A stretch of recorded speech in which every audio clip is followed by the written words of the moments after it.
For 35 years, I've lived a quarter mile from my Amish neighbor Daniel, and I've watched his garden through every season. Here's what I noticed. No matter what the year throws at him, 10 vegetables show up in that garden every single time. Not the trendy ones, not whatever the seed catalog is pushing. The same 10 planted the same way his father planted them. I narrowed this list down to the 10 that earn their place every year. The ones that feed his family through 3 winters. We'll count down from number 10 to number 1, and the one at the top isn't a vegetable most American gardeners would ever think to plant on purpose. Stick with me to the end, because that last one surprised me too. Let me be straight with you about why these 10 and not others. I didn't pick the flashy crops or whatever's trending in the seed catalog. I picked the 10 that earn their place every single year by feeding Daniel's family through 3 winters, planted the same way his father planted them. This isn't a wish list, it's a survival list. Each one of these crops does a different job in a food system that runs from spring all the way to the next spring, and the order matters. So we're going to count down from number 10 down to number 1. And here's the thing. Number 1 is the one that surprised me most after 35 years of watching that garden a quarter mile from my back door. It's a vegetable most American gardeners would never plant on purpose. Stick with me, because to understand why it earns the top spot, you need to see the 9 that come before it. Number 10, leaf lettuce. I know it doesn't sound like much, but in Daniel's garden, lettuce is the first thing up and one of the last things still standing, and that's exactly why it earns a spot. He doesn't plant it all at once. He sows a short row every 2 weeks, starting in March under a simple cold frame. Just an old window propped over a wooden box.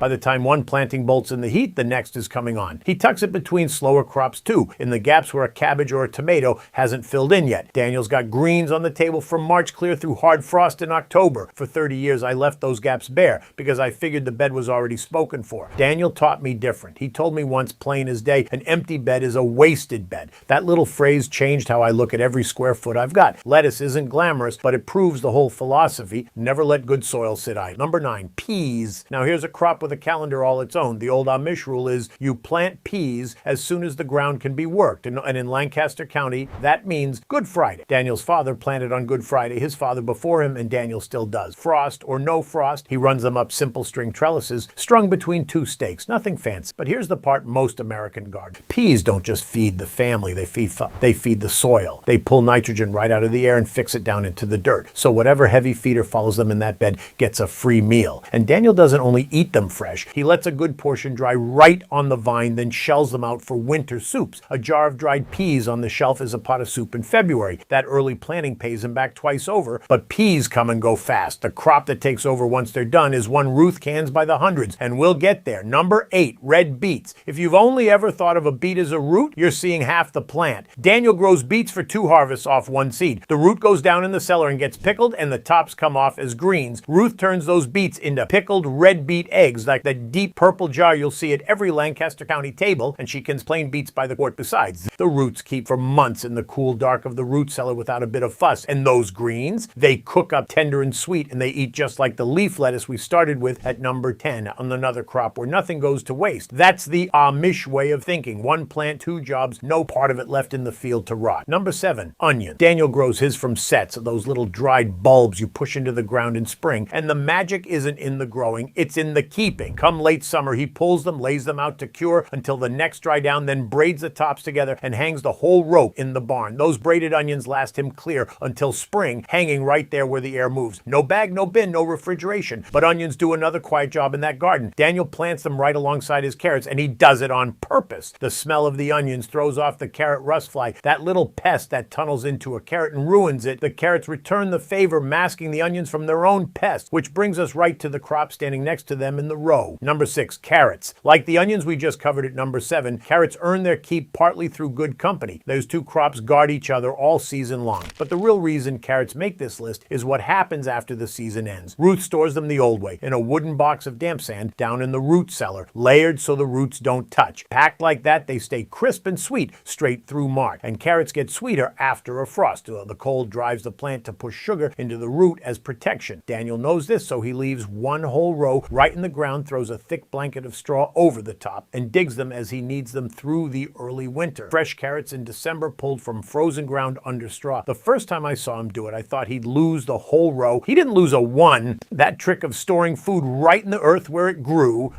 Daniel takes it further than I ever imagined, and you'll see just how far when we reach number 1. Number 5, cabbage. There's a reason cabbage shows up in every Amish garden I've ever walked past, and it isn't because anybody loves it raw. It's because cabbage packs more food into a square foot than almost anything else, and it keeps. Daniel grows a long row of it, and most of that row ends up shredded into a stone crock as sauerkraut, weighted down and left to ferment on the cellar steps until it's sharp and sour. The heads he doesn't kraut, he wraps and lays in the root cellar where they hold for months. Now, cabbage has one enemy, and that's the cabbage worm. Daniel doesn't spray for it. He plants dill right alongside the row the same way I do now, and the dill brings in the little wasps that hunt those worms down. I asked him about it once, and he said plain as day, I don't protect my plants. My soil protects my plants, and the dill does the rest. A whole winter of food from one row, and not a drop of poison on it. That trick of storing food underground in the cellar, Daniel takes it to an extreme I never saw coming, and you'll understand when we hit number 1, number 4, green beans. Here's where the canning really starts. Daniel grows half runner, and Blue Lake types up strings, and through July and August, Ruth and the family put up hundreds of quarts, hundreds. I've seen the jars lined up on her cellar shelves row after row, glowing green in the lamplight. The secret to a crop like that isn't planting more soil. It's picking constantly. The more you pick a green bean, the more it's set. Let the pods get fat, and the plant figures its job is done and quits on you. So Daniel picks every couple of days, and that bed never sits idle, never gets a chance to slow down. It comes right back to a rule I learned from him years ago and never forgot.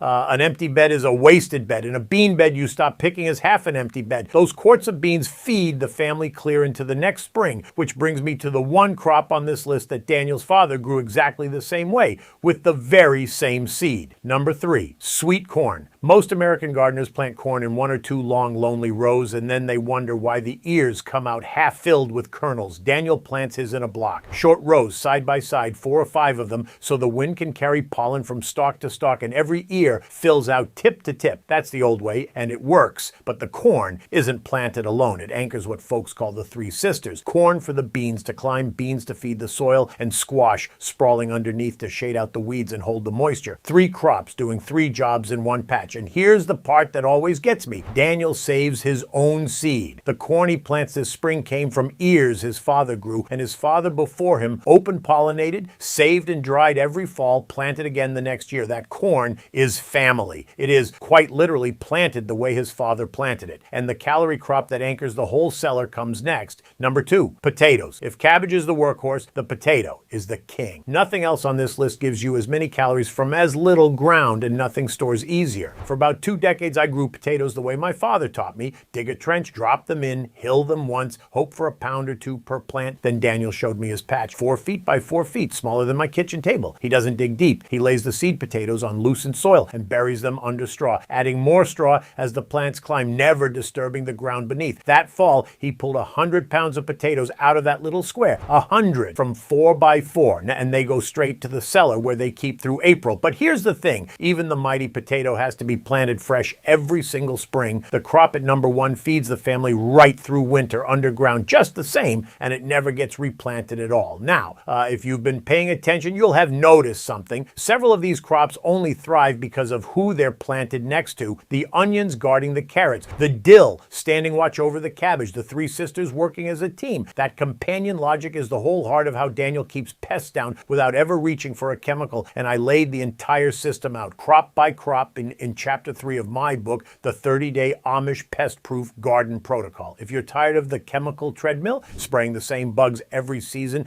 and watching them come back worse, you want a complete system instead of one more single tip, this is for you. It's $17 at backyardbillbooks.com. If you're watching on your TV, grab your phone and point it at the QR code on screen. Take your time finding it. I'll be right here. And if you're on your phone or laptop already, the link's right down in the description. All right, let's get to the top of the list. And finally, the one that surprised me more than anything else in 35 years. Number 1, the Jerusalem artichoke, the sunchoke. Now, I'll be honest with you, for years I thought the tall patch of sunflowers at the edge of Daniel's field was a weed nobody had bothered to pull. It spreads. It comes back thicker every year, whether you want it or not. Most American gardeners treat it like a nuisance, something invasive to be dug out and burned. I'd never in my life planted on purpose, and I assumed Daniel hadn't either. Then one fall, I watched him dig knobby brown tubers out from under those stalks by the bucketful, and I asked him about it. He told me his father planted that patch decades ago on purpose, and it had fed the family every winter since. A perennial cousin of the sunflower, grown for the tubers underground, but nutty, crisp, full of a starch called inulin that keeps you full. He feeds them to his family and to his livestock both. And here is the part that earns it the top spot. Those tubers keep in the frozen ground all winter long. Daniel doesn't store them. He doesn't can them. He digs them as he needs them, straight out of the frozen earth. In January and February, fresh as the day they grew. The patch never needs replanting. It shrugs off drought, shrugs off neglect, shrugs off a hard winter that would kill anything tender. I asked Daniel why he didn't just clear it out and use the space for something fussier. He looked at me and said, Bill, it asks nothing and it feeds us every winter. Why would I argue with that? That's number one. The least labor of anything on this list, and it still feeds the family through 3 winters. After 35 years, it taught me that I'd been wrong about what belongs in a garden. Before I let you go, I want to come back to something. Growing all 10 of these is only half the story. The real Amish secret is putting the harvest by so it actually lasts those 3 winters. The carrots in damp sand, the heads of cabbage in the cellar, the jars on the shelf. Most of what I know about that I learned from Ruth, Daniel's wife, and I wrote it all down in chapter 10 of the book, where she walks through her root cellar, her sand-stored carrots, and her canning step by step. If you respect the old wisdom and you want the whole system rather than one trick at a time, that's where it lives. $17 at backyardbillbooks.com. If you're on the big screen, go ahead and scan that QR code now. No rush. I'll wait while you find your phone.